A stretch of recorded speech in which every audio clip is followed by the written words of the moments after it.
World laughs in my face. They say you can't get nowhere. Chasing my dreams still in the same room as an infant. My vision so distant. Turn paper blue, but I got no thesis. Torn into pieces. I'll be back next weekend. I wanna be Mufasa. I wanna be a master. I wanna own my kingdom. I wanna gain my freedom. Kingdom come. We at SheekoSheeko have noticed a lot of these watered-down interviews about Somali gang violence. As a former Ayala Souk myself, I find them to be a little one-sided. So, today, we're going to give you our own one-sided interview. Our guest today is the president of the Student Union at York University. Hiya. Welcome to SheekoSheeko panel. Tonight we got my main man Mohamed over here. Mohamed, tell us about yourself. Hi, nice to meet you. My name is Mohamed. My last name is Mohamed as well. You know, funny thing. But I go to York. I study biomedical science.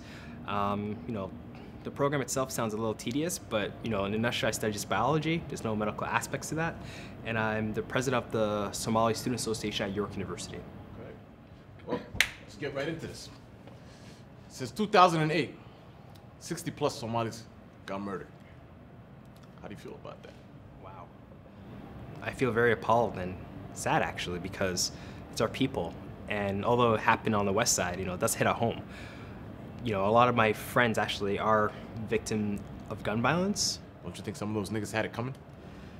Well, you know, that's kind of harsh it sounds, but in reality, you know, it's inevitable. Like, these things do happen for those who are involved in, you know, trading, you know, slinging dope, you know, that's another slang for that, or gun violence. You know, that's an inevitable fate for that. So let me ask you, you think, you know, why all this happening, what the behavior is? You think it's, they got an inferiority complex? Superiority complex, or what? What do you think? That's a good question, actually.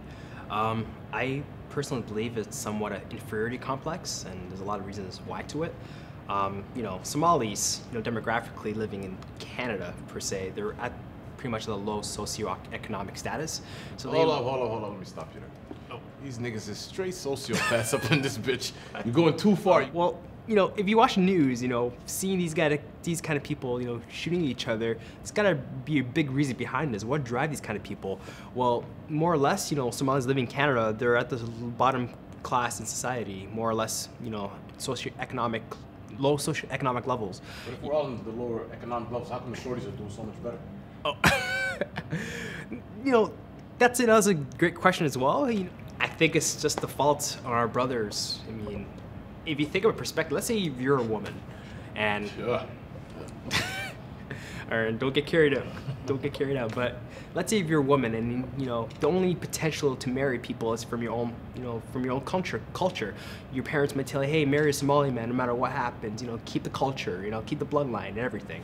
And you may say, you know, sure. But if you see all the guys going back to jail, you know, on a recurring basis, there's no opportunity for your future in a relationship level and everything. For your kids, your future kids. So they may have to come across some other people, you know, from outside of our culture. Girls are actually looking down upon us, you know, losing hope in us. And that's the reason why I go to university, you know, not just for the image I'm trying to portray myself, but for my family as well.